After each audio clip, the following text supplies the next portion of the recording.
or how you look. And that's how you earn $1 million in 10 minutes.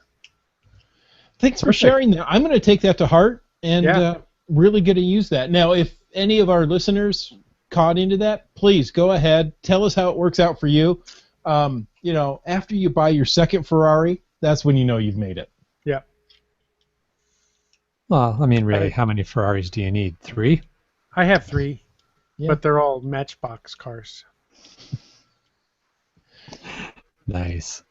All right. Well, this is looking very scary tonight. I hope. And one was a Revell snap-together kit. I hope we're not going to frighten off any of our viewers. Both of any them. more than usual. Yes, we have 2 viewers now. We have somebody known as the other viewer. The other viewer. Excellent. Well, I kick off the show tonight. You do indeed, sir. I'm the show kicker offer. Oh. You are. For 25 minutes of sheer terror. Sheer terror. Oh, Jay. Sir. Mr. Monkey. How may I assist? Read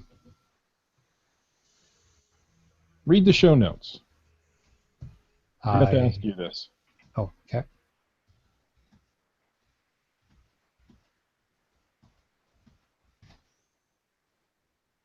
Three, which you knew I was going to say anyways.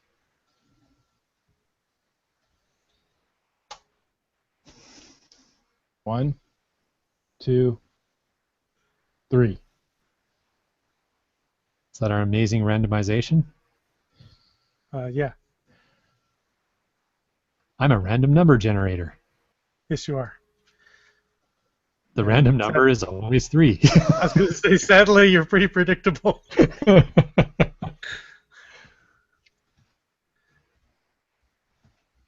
To anyone watching or listening, that was really important. 3. Okay, let's kick off Caching in the Northwest. Yay! Kick away, sir.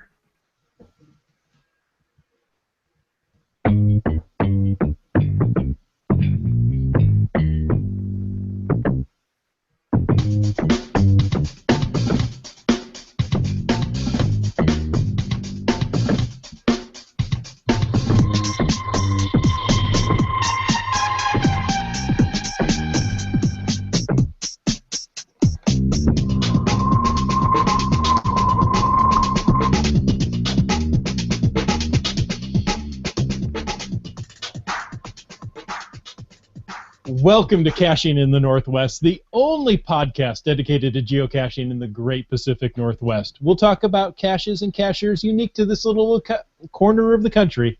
So carve a Caching in the Northwest logo into an oversized, hollowed-out gourd. It's time to go caching in the Northwest. That's right. Does that mean it's time to carve a stick monkey and a pumpkin? No? Yes. I don't know. Okay. I think maybe. and I think Land Monkey has lost his head. Oh. Hey, before we kick this off on a rare and very serious note, we want to send our prayers out to the friends and families that were affected by the tragedy last week in Marysville. So that's a tough situation up there, and our thoughts are with you. But tonight we're going to go on with the podcast, and we'll be sharing your scariest caching stories and a few of our own. And as if the bad cop and I are not scary enough without him, we bring you Count Cashula's sworn enemy. Someday he slays vampires and busts ghosts while following fire attacks in the woods at night. All we know is he's called Land Monkey. Ooh, scary monkeys. Welcome to the scariest geocaching podcast on the air at this particular very moment. But That's right. please don't worry, we're professionals. But professional what? Ooh. That remains to be seen. Can you believe we already have feedback? From, Feedback? Yeah, Bryling, who says it's Yes. very scary in here tonight. Well, 'tis the season. Perfect. And we have a first-time watcher, A first-timer, welcome. who's already quite scared. Well, I don't blame them. It looks You like are middle best. page, but I could be wrong. Maybe it's Madame Lepage. Ah, there we go. Doesn't look like a madam from the thumbnail picture. One never knows. That's right. Particularly this time of year. That's right. That's right. It Could be a costume. it could be. I believe this is Transgender Thursday. Is it not? Oh no, never mind. Yeah. That's a different thing. I'm a costume to it. You're oh. Oh, so that's how it's going down already, huh? Flying monkeys were the scariest things in the Wizard of Oz. I'm scared of monkeys. You should be. Are you scared of land monkeys? I will withhold that comment until later in the episode. There you go. Very good. Hey, speaking of comments and episodes, Yes. we have a comment from last episode. Excellent. Remember we talked about claiming caches that you didn't actually find? I believe so, yes. We talk about that once in a while. Yeah. Yes. Well, we got feedback from, I will give the first name of Robin. I won't give out the last name. I didn't get a geocaching name. But he gave the actual term for finding caches or claiming caches that you didn't actually find. The term, he calls it dirt bagging. That sounds terrible. Okay. Yes, dirt bagging. When one of us finds a cache, we all found it. My family can't always be with me, but they are always with me caching. So, Okay. there you go, dirt bagging. I don't know. See, it's an educational podcast. I learned something new. Exactly. Is that like carpet bagging, or is that completely different? Well, is it a dirty carpet? Yeah, there you go. Dirty carpet bagging. No. Yeah. It's, Moving right along. yes, but I do know who our new first-time watcher is, Yes, I see that in the comments. and that Do tell would us. be Three Hams and a Rose. Yay! Thank you. Welcome, Three Hams and a Rose. So, there's a geocaching event coming up. Isn't there just always? There always is. I just read about this one in the news, however. It was enough to make the news. So, All right. our very own Land Monkey has found all the nearby caches. Anyway, let's have him tell you about it. Yeah, on this particular one, probably not. A little bit outside of our monkey roaming range, but this is a geocaching adventure. The date is November 2nd, 2014, so coming up very, very soon. Yes. It runs from 1400 to 1600, the time that the monkeys like to use, but to the rest of the world, that would be 2 p.m. to 4 p.m. on November 2nd. The location is the Rotary Pembina Nordic Community Trails in Alberta, which actually sounds like a very nice place. The fee is absolute zero, free. Oh, that's my favorite one. Yes. Zero It fits Kelvin. my budget. Zero Kelvin. Absolute zero. Ooh, That's right. It's absolutely free. it's minus 273. That's Yes. right. They give you $2.73 if you show up. Wow, I like No, this they more and don't. more. No, they don't. Our apologies to the Rotary Pembina Nordic Trails. Anyways, the Parks Council invites you on a search for hidden treasures on Sunday, November 2nd. Sounds very pirate-esque. The geocaching adventure begins at the Rotary Pembina Nordic Community Trails. All ages are welcome. Children under 16 must, however, be accompanied by an adult. Hot chocolate and GPS units are provided. Wow. So Those two are my I don't favorite know. thing. I don't know if Dr. D is going to be able to make it over, but it really sounds like his kind of event to me. Sounds like his cup of hot chocolate. Yes, indeed. So is that hot chocolate and hot GPS units? Is that how I read that? Chocolate and hot GPS units, meaning they So were recently they're stolen. Yeah. Okay. Nice. No, We're all class all the time on that's this podcast. not true. Okay. The link for those who are listening from the Alberta area and would like to go check out this event, or those who aren't in the Alberta area and really feel like traveling a lot this weekend, the link will be in our show notes. Yes. Yes, It's quite long. certainly. And you can thank Google for bringing that to me. And sometimes when they bring me news, it's like, oh, wow, this is coming right around the corner. But it's a community event, and they're providing GPSs and hot chocolate for That's free. really cool. Thank So- you, Mr. Google. That's really cool. Yeah. It's one of those events that would be great to bring somebody with you that's never been caching before. You know what? And that you would can be introduce perfect. them to it since they're handing out GPS units there. And hot chocolate. I would assume that they're loaning you the GPS units. And probably the hot chocolate? They probably want the GPS units back. I doubt they want the hot chocolate back. 'Cause once you're through with it... Yeah. All right. Now we're getting into scary topics. Okay. Well, that is the topic of the night. Yes. Well, we asked you, the Caching in the Northwest listener, Both of to them. send in your scariest cache story. Did I do that well? You did Very that good. perfectly. Thank you. I've been, practicing this week just to keep up with you guys. Thank you. And the first one we got was from, you'll never guess who. Go ahead, guess. Is it our new watcher tonight? Oh, man, you viewer? guessed it. Yeah. Let's see if I... 3 hams in a row. Ooh.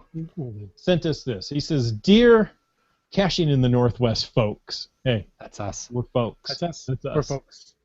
2 scary moments come to mind for my geocaching adventures, from which I've attached photos, and he did. Very The cool. first is a geocache called Poor Bucky. That sounds innocent enough, doesn't it? Which my 2 boys and I found in the woods this past summer. It was a full-size treasure chest clad in thin sheet metal. Imagine our surprise when we opened the chest to find a near life-size replica skeleton inside. Sitting on the bottom of the chest was a large plastic tub, which we assumed contained the logbook. As we picked up the tub, the skeleton's arms raised, giving us a good fright. It turns out the CO had attached the bottom of the tub to the skeleton's hands. Nice. Well played, sir. Well played. That's awesome. Very cool. I love those interactive caches. Yeah, it really throws you for a loop. You don't expect it sometimes. Yes. He continues.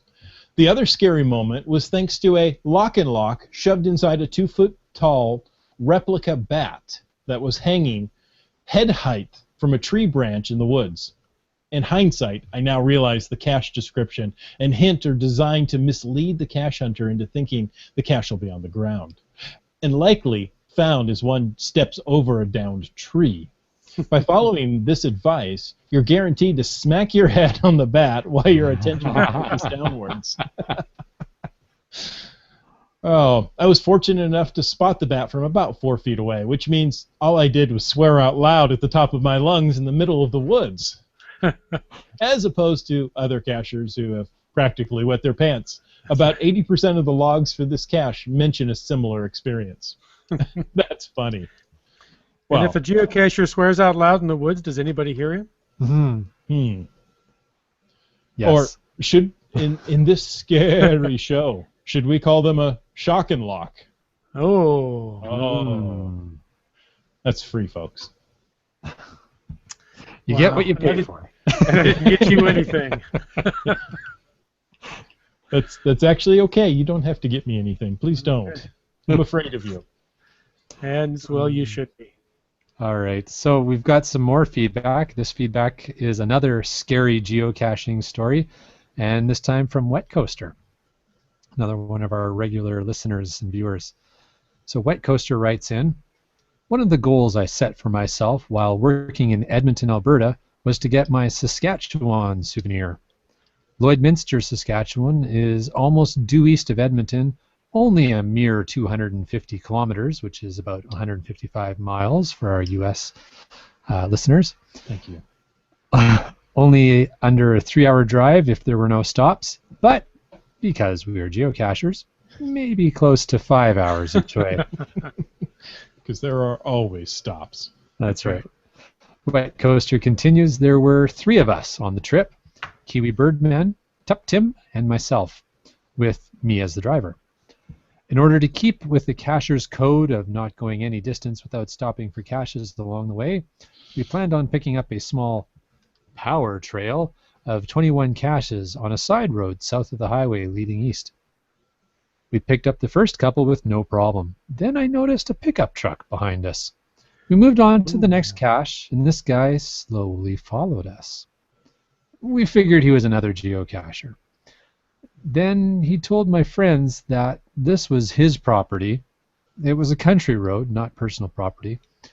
They said this was a public road. He then drove off, but stopped down the road and waited there. This is starting to sound a little scary. Yeah. Yes, it is. And not in the same way that Three Hams in a Row story was scary. We picked up the next cache. Then he came speeding down this dirt road and went by us at about 80 kilometers an hour. That's about 15 miles an hour. I drove down past a couple and then stopped at another. Then this guy reappeared and sped by us again. At this time, the power trail was abandoned and we got back onto the highway. No smiley is worth this. Not to me. Wow. Wet Coaster goes on to say this was out in the middle of farm country and we didn't know what would happen if we had stayed around. The caches were temporarily disabled after we went through, but I see that they're active again, so good luck to any finders, and I hope they don't run into this fellow. Wow. And that's from Wet Coaster. So that's a scary story. Yeah, and that's scary in the worst way. Risking life and limb. If I ever make it up in that area, I'm going to have to find out where they are and avoid that power trail. Put those on your ignore list. Yes. You know, who knows? Maybe that guy was the defender of the cache, though. I wonder if he kept his head about it. Otherwise, he'd be the headless truckman. Ooh. Oh, There there you go. The headless. That would explain a lot. Yeah, maybe he was driving a family truckster. Oh, there you go. Was it truck or treat time? Oh. It was trunk or treat tonight at our church, but that's a whole different story. And the trunk didn't have a skeleton in it. Not that I saw. Excellent. Now, if folks don't mind hearing my voice a little bit longer, we have some more feedback from Bright Blades. And let's hear what he had to share with us. He says, I thought I would share a log from a past cache that I thought would be fitting for your Scary Cache Stories show. The cache name is, and I can never pronounce this, so I'm just going to butcher it, Himshirlik Speaks. Himshirlik Speaks. Easy for you to say. Not really. It's GCZV20. So here's an edited snippet of his log. There's 5 consonants in a row. Must be Slavic. Yeah, it's unpronounceable in any language that we speak. There you go. So Brightblade's log goes on to say, so today I decided to get up the courage and go for this very scary cache. After reading the other logs of previous victims, I decided to recruit a couple of young adult geocachers, Streamstar and Ms. Jellybean. Once we found parking, we got ourselves ready for our adventure. There must be some kind of interference from the creature because my iPhone wouldn't connect properly to the network until I walked away from the forest edge. Once I was able to get a signal, we ventured forth. As we made our way through the stinging needles and over the rocks and fallen trees, clearly there must have been a battle here at one point, we came close to ground zero. At that point, there was a horrible screech from above, and then my GPS just went nuts. We decided to use our geosenses and found the lair of the beast. After a quick search, Streamstar found the cache. And Mshirlik. While Ms. Jellybean and I kept Mshirlik distracted, Streamstar signed the log for us. Once the cache was back in place, Mshirlik retreated back to his lair, and we made a mad dash back to the car. Wow. Heed the warnings from other cachers and stay away. Bright Blades goes on to write, Land Monkey knows this cache all too well, and we do. And he also thanks us for the great show. So, Bright Blades, thank you very much, and thank you for contributing to making it a great show. Oh, nice. Now, Dora Morris is in the chat. Don't do it. Don't speak that name. That's right. She said we're going to need another support group meeting in case gave me post-traumatic stress disorder. Post-traumatic cache disorder? Oh. I don't know. That one sounds very scary. Very scary. That's what happens after my daughter empties my wallet. Ooh. But a bump. Oh, boy. Yes. Yes. People are commenting about the unspeakable name in the comments. So we'll just unspeak it and move on. You And can the unspeak jokes it. are scarier than the We will- stories. We will leave the name unspoken. How about that? There Sounds you good. go. Let's talk about the very unusual thing one man found in an Oregon trail that has police concerned. This is a web article from our friend Dudley Grunt. The story goes, Mike Kolbeck and his wife Jennifer went for their regular hike in Forest Park in northwest Portland, Oregon on October 16th when they saw something mysterious. When the couple approached the trail with their dog Rhoda, Jennifer noticed part of a parachute cord stretched across the path. As they continued along the trail, they saw two men who were definitely not hikers. They stuck out like a sore thumb, according to Mike. While both Mike and Jennifer stepped over the mysterious cord, their dog Rhoda stepped on it. That's when Jennifer saw something move in the forest. The two continued on their way home, but Mike decided to return and check it out the following Saturday. He found that the parachute cord was attached to a pipe that was open on one end but closed on the other. There was a firing pin on the closed end that happened to be in the direct path of a beer bottle. When the cord was tripped, the bottle would swing down and hit the firing pin, triggering a gunshot. Wow. So Mike called one of his friends who works for the Metropolitan Explosives Disposal Unit.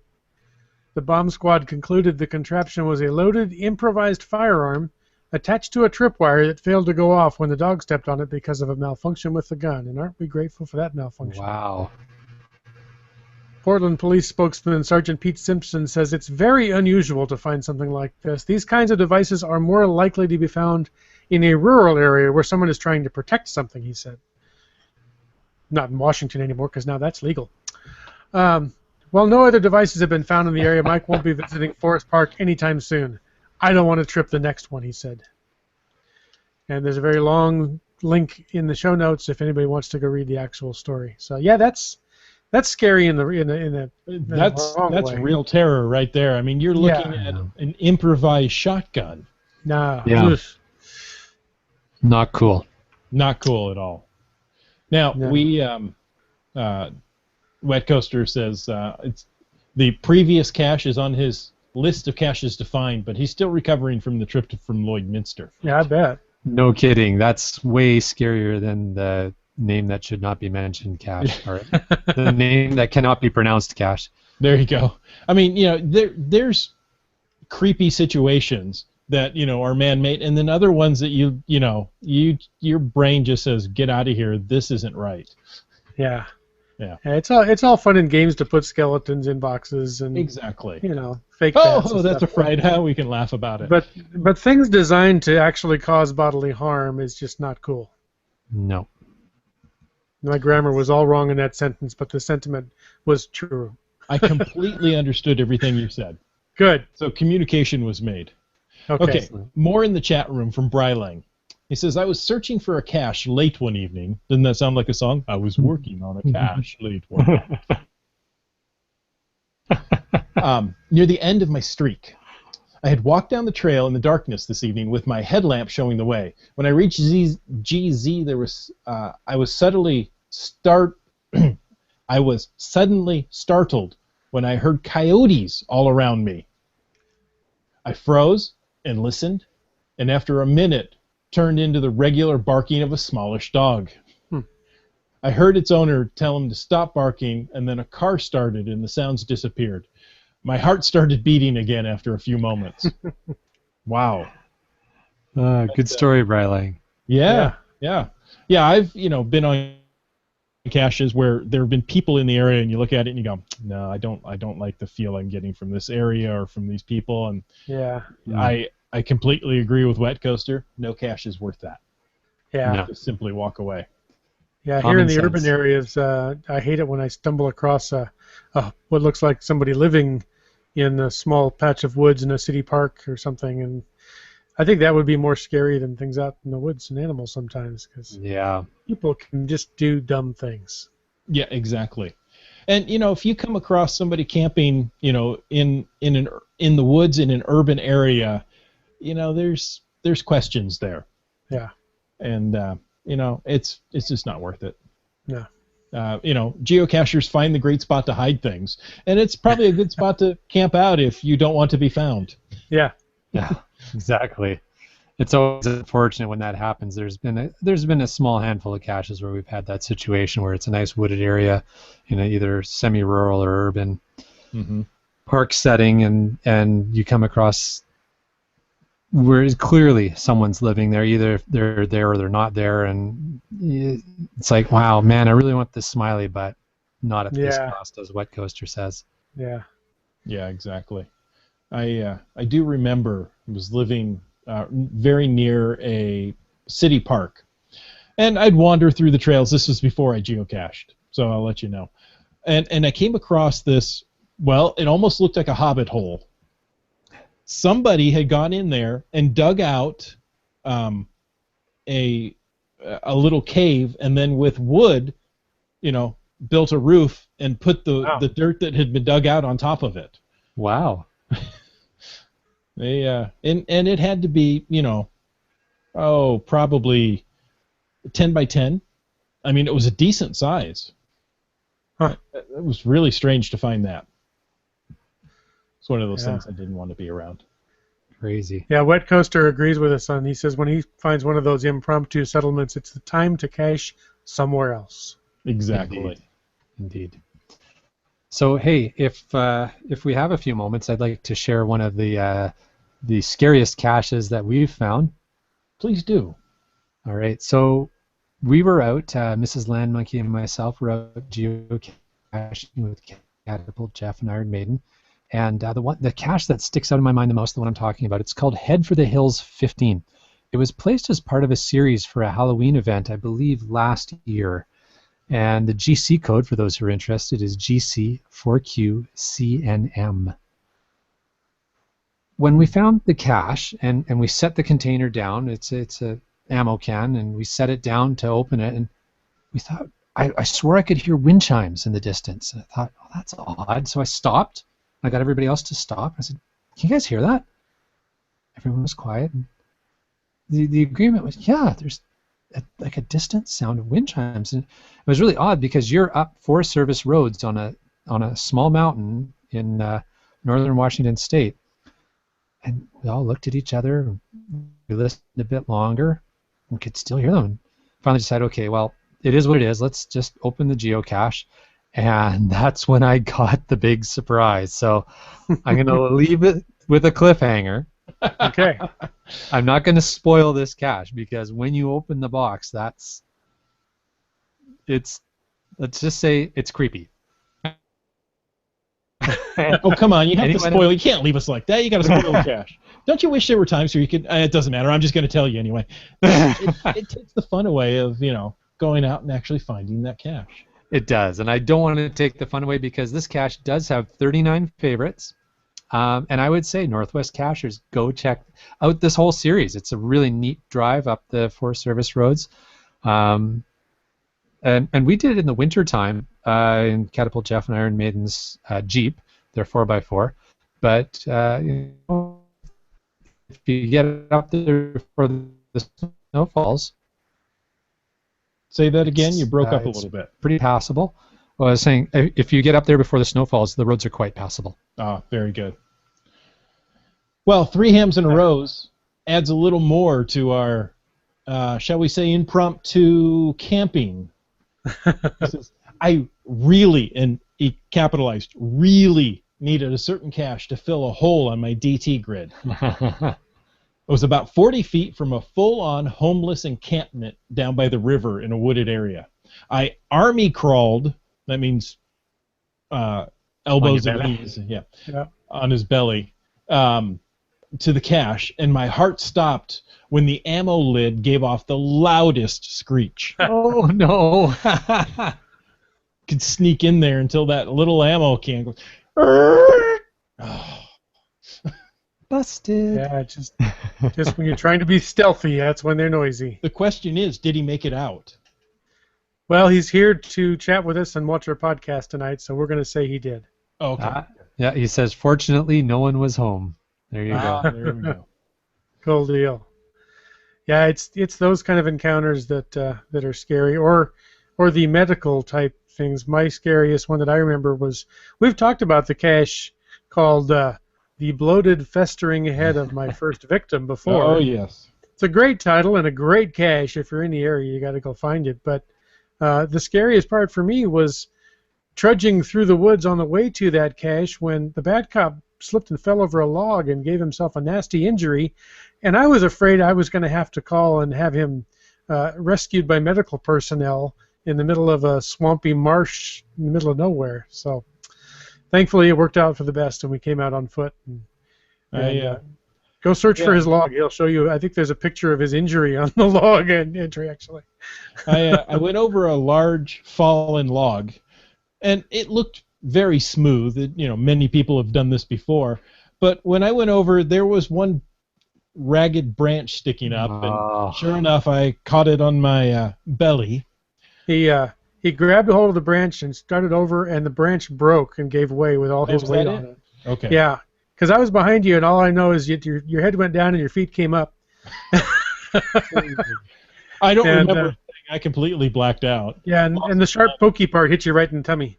Yeah. So that was a little scary. I was worried about him being disemboweled there in the middle of the woods. He goes, "What am I going to tell the police? Oh, by the way, we were out looking for the bloated festering head of my first victim." That'll go over well on the 911 tapes. I don't even know where we are. All I have is coordinates. Yeah, that's right. Well, I can give you GPS coordinates. Oh, yeah. Crazy. Well, hey, we want to thank the listeners and the viewers and the people that sent in their scariest caching adventures. Those were a lot of fun to read, and truly some scary experiences are to be had geocaching, so be careful out there. Next week is November 6th, next week's podcast, and we're going to talk to Muncie about their charitable work, especially Movember. November 13th, we'll talk about winterizing your caches, and on the 20th, join us to discuss night caching. All right. December 18th is coming up. We're going to do some special stuff coming up towards the holidays there. We want to talk about your milestones that you've... Oh, yes, the milestones. So call in your most memorable milestone. Yeah. And we'll talk about those just as we've talked about your scary stories on December 18th. So you've got a little bit of time. I wanted to put that out there, let you think about the most memorable milestone you've hit in 2014. There you go. And in fact, let's even put a little bit more of a spin on that one for the December 18th show. If you set on the beginning of the year of 2014, if you set yourself a goal that you were able to achieve, let's hear about that as well. That sounds good. Yeah. I like that. So if you've achieved a milestone that you set for yourself, or you've hit one in the course of caching, let us know. And let us know by calling us at 253-693-TFTC or emailing us at feedback@cachingnw.com. Certainly. And remember to check the upcoming shows link on our site, cachingnw.com/upcoming. We're really creative that way. And if you have suggestions for future episodes, make sure to tell us there at 253-693-TFTC or feedback@cachingnw.com. We'll have more details about the Movember, winterizing, night caching, milestones, and many other upcoming episodes right there at that site, cachingnw.com/upcoming. I think that was just one episode. Winterizing Movember night caches? It could be, and if you're really busy and can't get back, you could download all the podcasts and play them in one marathon episode, kind of thing. Play them all at the same time. New Year's Eve. New Year's Eve. There you go. Okay, well, on tonight's episode, we mentioned that if you send in a story, you're entered for a chance to win. Are you ready? A travel bug. And hey, people send in stories. So, yes, it's very scary. It's a bug that travels. Now this was a random drawing, right? We're not rating the scariest story one over another. No. It was a completely random. In that aspect, everybody's a winner, really. Well, yes. But some win more than others. No, that's not the case here. You're all equally random. Tonight's winner was Bright Blades. So I'll be dropping that travel bug off in the mail to you. Nothing flat. Congratulations, Bright Blades. Sounds great. All right. Well, gents, I think that wraps up our show. So we want to thank you for taking the time to listen to this episode of Caching in the Northwest. Make sure that you're part of the show. We want to hear from you. Call 253-693-TFTC and leave us a comment, correction, or question any time of the day or night. Of course, you can email us at feedback@cachingnw.com. Visit cachingnw.com for the show notes on this show or more about any other Caching in the Northwest episodes. Also, your support helps us to keep quality shows coming. If you like this show, please click the PayPal button on the website. This show is licensed under a Creative Commons Attribution 3.0 license, copyright 2014 by Chris Umfenauer. oh, thanks everybody. Good night, everyone. All right, we did it. We're clear of the recording. Scary caches are done, and if that wasn't scary enough, I'm going to turn the lights back on. I think that was a good show. That was fun. Whoa! That was fun. Jeez. And we can. Isn't that scary? That terrified me. I know. So what do we got going on here? We've got. We've got. Another comment from Doramore. Yeah, we do. What do we have here? Doramore says, Nankeka and I found a rubber snake cache. That would have been bad enough, but when Nankeka took the bison tube out of its mouth, several wood bugs crawled out afterwards. Ah! That snake flew. She's... I bet. Oh, I like that. Oh my goodness. We've got that snake had the flu? Yeah. Yes. Yeah. It's I guess not a scariest cache, but I absolutely hate earwigs. Oh yes. Okay. Man, there's nothing worse than opening up a cache, especially the key hiders, Yeah. magnetic key holders. Opening one of those up and the earwigs just come crawling out. It's like a episode of Star Trek 2. Yeah, or a scene from Star Trek 2. they're one of my wife's most creeped out things is earwigs. Just can't stand them. Yeah. So. They're fast and multi-legged. Yes. Yeah. And And creepy. just flat, creepy looking. Yeah, that's true. All right. The big Three pincers on the back end there. Yeah, exactly. Three Hams in a Rose says that he really enjoyed his first ever Google Plus Hangout, and it was with us. So hey, congrats on your first ever. Yes, Google Plus congratulations. We're honored and great. Thanks for joining at the us. same time. Oh no. We offer congratulations and apologies. Yeah, we're a little puzzled as to why this one was chosen.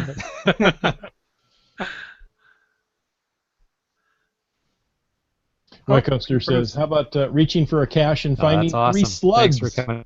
on the backside of it?" Oh yeah, that's something we do have here in the Northwest Just quite gross. I did cache maintenance on a cache that I hid, picked it up and found a little snake underneath an ammo can. a bit. Oh, there you go. I'm like, whoa! Oh, I Better than didn't a big expect snake. that. Yes, exactly. I mean, it wasn't as big around as my little finger, but I didn't expect a snake under an ammo can. Fair enough.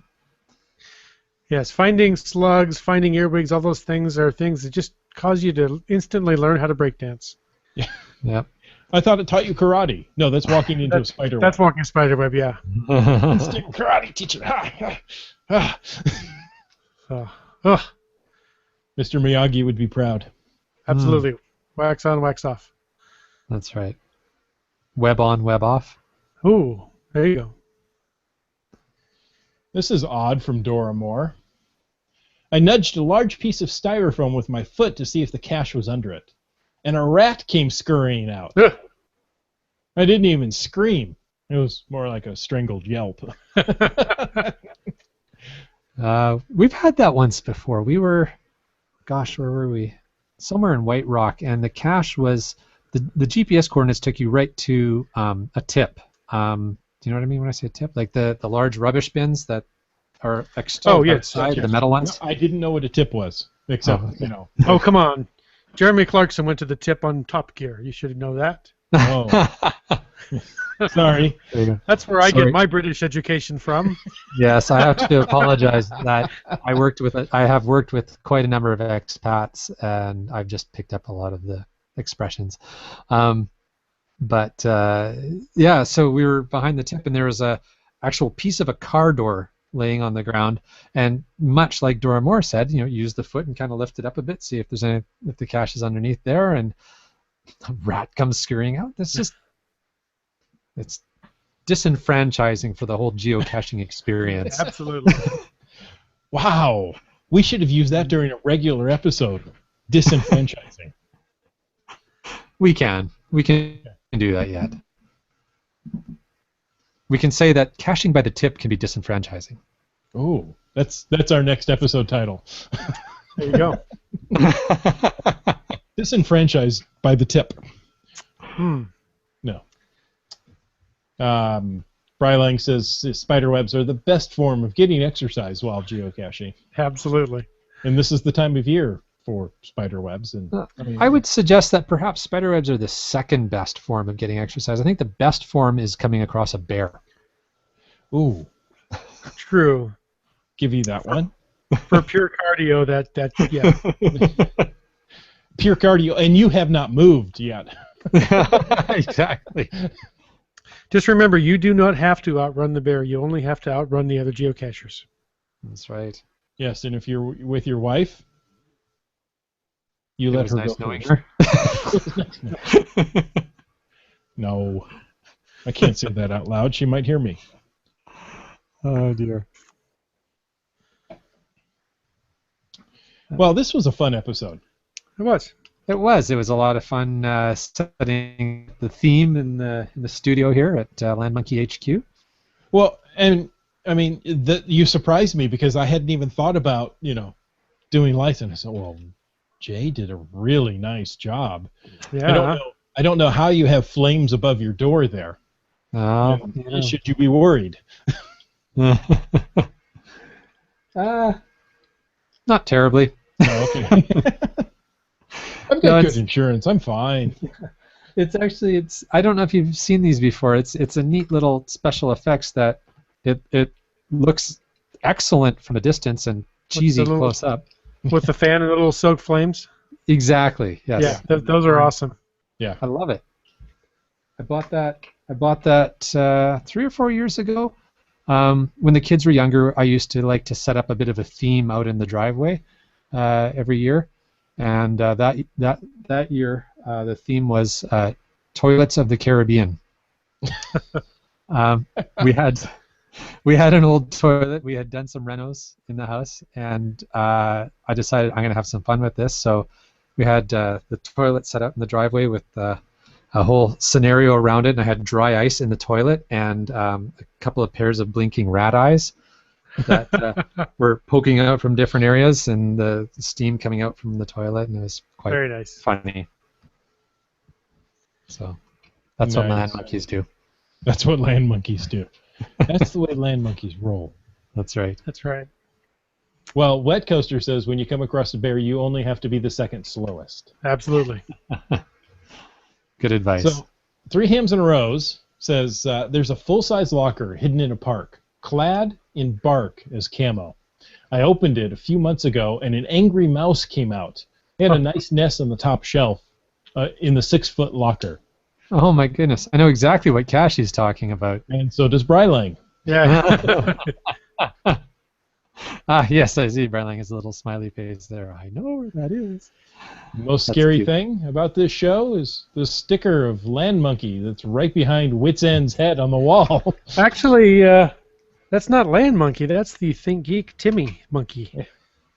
So. I have one on a monitor. It doesn't quite come out the same because you don't see it behind me, but we all idolize Land Monkey and have stickers everywhere. Yes. That's scary. Okay. I have to admit, it's funny on Brightblade's story, I didn't mention it during the show, that he's going to a very scary cache, and he takes somebody named Jellybean along with him. That doesn't seem very intimidating. And I've got Jellybean. We'll be fine now.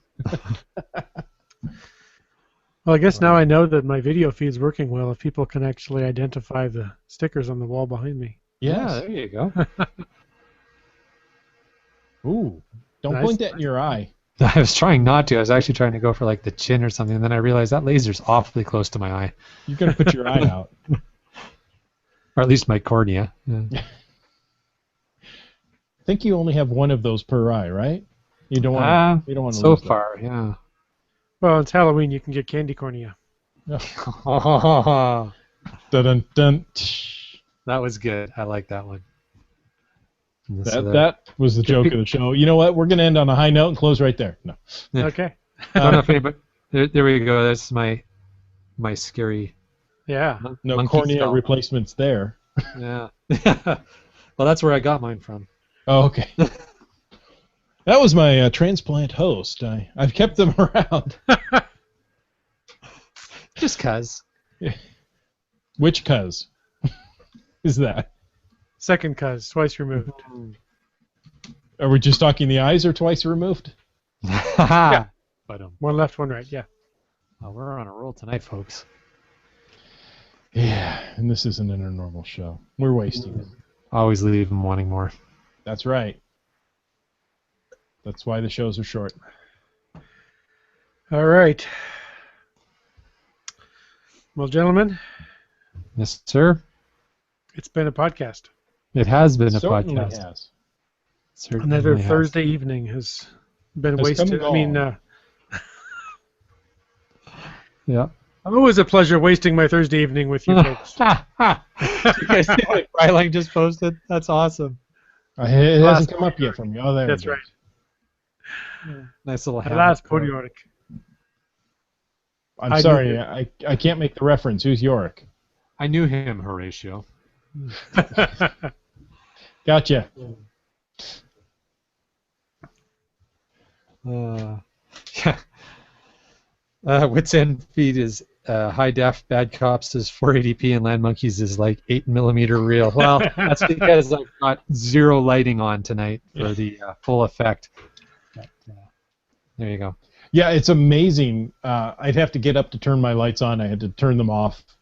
But yeah, you lower the light, and Google does not like it. It tries to amplify whatever it can to get light in, and it just destroys video. So the light, but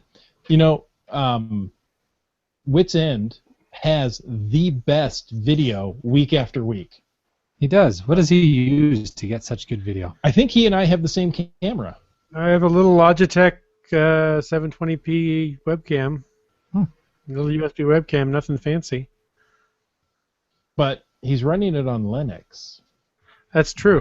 And I think there's less overhead, thus significantly less overhead. more videography-ish stuff coming out. Cool. Is that a word? Stuff. Yes. Stuff. It is now. It's on the interwebs. It has to be true. Well, I know that my poor little machine here works pretty hard. Here, I will show you if I can make my machine behave long enough to do so. Show them what's behind the scenes. Oh, yeah, I won't show everything, but this is the system monitor, and the levels are gonna drop here as soon as I share it. But you can see the history of how my CPU is working while the webcam's running. As soon as I started sharing it, the CPU levels dropped down. Wow. It's working fairly hard. Yeah. And it's swapping a fair bit too.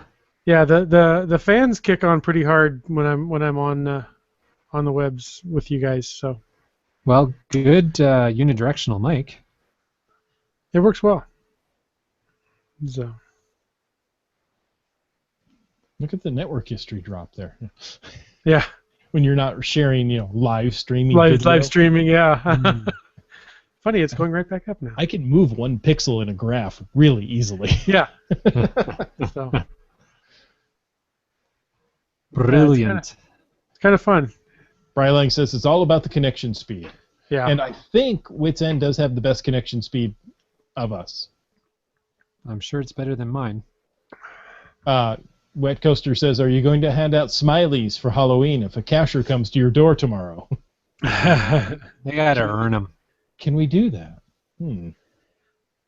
I'm on a dead end street, and I've lived here for 9 or 10 years now, and I've yet to see a trick or treater on my street. So. Do you still have the bag of Typically- candy though, ready to go? We used to. It got smaller. I don't know where it all went. Bought a bag of candy last week. I have the same bag of candy for 9 years, just waiting for somebody to come ask for it. And wonder why nobody comes. Like Yeah, a no, fine wine, typically it I, ages well. Typically, I have my tradition of turning off all the porch lights and hiding in the back room watching a movie. Because, like I said, I'm the only house usually on the street that even has a porch light on. My neighbors, for some reason, never seem to turn their porch lights on. And I don't want some kid to come all the way down this dead-end street and then find out that we don't have anything. So. That's fair. So you turn off your porch lights so they don't come down? Yep. Yeah. Even when it's like I say, even when it's been on, there's nobody come down here. So. We got nothing. Can I make you a grilled cheese? Do you like soup? I got a can of soup. Let me give you some Bible tracts. And Those always pennies. go. Yeah. I remember getting those as a kid. Yeah. Yep. Okay. I just wanted the candy, though. I got a rock. It's because you have a dumb costume.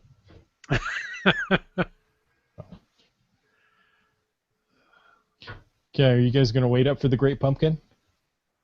Is that tonight or Sure. tomorrow night? I think it comes on midnight of Halloween. Or, 12:01. I don't know the story of the Great Pumpkin anymore. When does the Great Pumpkin appear? Somebody in the chat room, help! When does the Great Pumpkin appear? Only if I was in front of a computer that had internet access. Whatever shall we do with that? So while we're waiting for an answer on the Great Pumpkin, I will share that I have been munsying more as of late. Ah, and you'll be ready for next week's show. I will be ready for next week's show. I have gotten myself up to, where are we at here? Wait for it. Level something. 18, I believe. Nicely done. Now, have you found any of the power pellets? And thus the ghosts? No, although I did notice that one popped up in the lower mainland, not terribly far, but 40 minutes or so away today, and I thought, I'm not that ambitious. I've gotten 2 power pellets as it worked out. I did a little drive for them, but it's just across town. It wasn't too bad. And the first time I got 3 ghosts within walking distance. The second time I got 3 ghosts, on the other side of the freeway, so it involved driving. But Cool. we know at midnight Halloween, the Great Pumpkin appears. The Great Pumpkin has its own Wikipedia page if you're interested. Well, of course it does. Why Not wouldn't it? surprising. What do you have there? Great Pumpkin Race. It's a sequel. No. That's not how it works. It's not how that's a any of little this creepy. works. Oh dear. Brylang says, I had to research the Great Pumpkin for a new geocache. I have a styrofoam pumpkin to hide somewhere. Ah, well, he's running out of Awesome. time. It's got till midnight tomorrow. Wet Coaster says, my daughter got swim goggles one year. And this would be trick-or-treating. Excellent. Well, if she's into swimming, yes. That's an odd thing to hand out, but, well, I suppose it could be handy. Well, if the women can't find you wait. It's Handsome. different. At least they They find should your at least hand. find you swim goggles. Okay, Keep your so stick on the ice. on the subject of scary stories tonight, or scary things, or Halloween themed, I will share the scariest picture that I saw on my friend's Facebook feed this week. Okay. Oh, man. Yeah. Okay, that's creepy. That's pretty creepy. I think I found a cache there. It didn't say Probably free did. hugs and there was no clown, but I look at that and go, I remember walking into a place like that to find a cache. Yeah, So, Land Monkey, you better go do the CORGQG soon. How about That's that one? It'd be GQ, GeoQuest. It's the City of Richmond GeoQuest, and actually, Mrs. Land Monkey and I completed it on one day last Sunday. We did the 30 caches in the Geo. Did you submit your... We have our coin. Oh, great. Because 60 plus coins have been handed out. Only 150 were minted in total. Wow. So 3 hams in a row's got theirs. Awesome. Yeah, it looks like a lot of the local geocachers are rushing out to make sure they get theirs before they disappear. Nice. Yeah. That's... go ahead. Please, go ahead. I was just going to say that City of Richmond GeoQuest, I talked about it in the last episode. I think I gave the little news story because it had just come out on the Wednesday before our show. But it's having gone and done it, I can give a quick update maybe for anybody listening who hasn't done it. So you can do it in one day, but you need an early start. I initially thought you could do it by bike or transit. You can do it by bike, but it's going to take more than a day. You can't really do it by transit because a number of the cache locations aren't really close to transit stations, but you can do most of it by transit. But it's good, but it's really good. There's a couple of the caches that are awesome. Most of the cache locations are pretty cool, just neat spots to go to and check out. Although I'm Mrs. Land Monkey and I observed, and I share her opinion that folks should probably do it soon, not just for the coins, but I think by the time next summer rolls around, some of the caches, just the way they're placed, they're probably a high probability for muggling. Oh, yeah. Which is unfortunate, but you know what? 2 thumbs up to the City of Richmond for doing this and just embracing geocaching and geocachers and making it fun. And yeah, it's just awesome. Way to go, City of Richmond. By the way, the Wizard of Ooze shared that information. Ah, okay. Good to know. And Wet Coaster says there's no power pellets on the lower mainland at this point for Muncie. There you go. He's ready for a clan war. I don't even have a clue what a power pellet is, so there you go. It was the October fun thing for Muncie. They would rent, like as they sometimes do with Muncie special features, they would power pellet like from Pac-Man. It was to celebrate the 30th, 40th anniversary of Pac-Man. Ah, Waka Waka. Yeah, exactly. A power pellet would appear. You would go and scan that Muncie, the QR code, and then I think 2 more power pellets would appear within a certain radius, and you'd have to drive and get those. Well, it would produce 3 ghosts.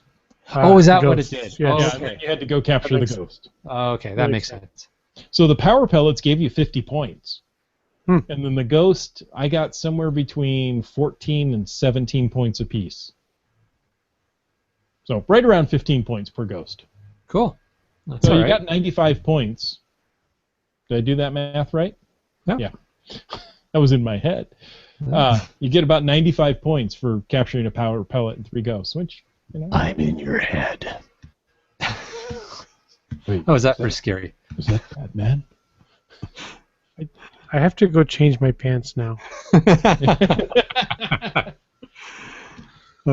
Logs show that 3 fellows from Washington State got their. You calling it Core GQ? Yeah. The City of Richmond GeoQuest. Right. City of. But are we saying Core GQ? Yeah. Abbreviation. Corgwick. Corgwick.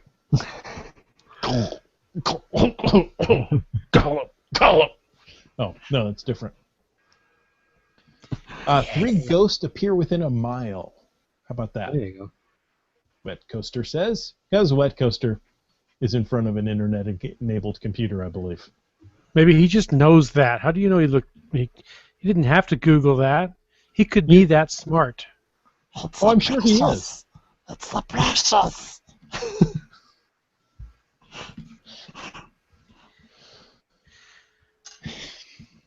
Potatoes. Pull them, mash them, stick them in a stew. One does not simply podcast on Thursdays.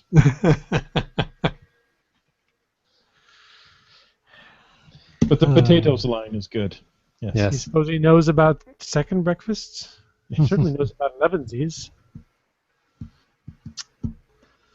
Good time. All right, folks. Okay. We're going to call it an evening. Yes. Sounds good.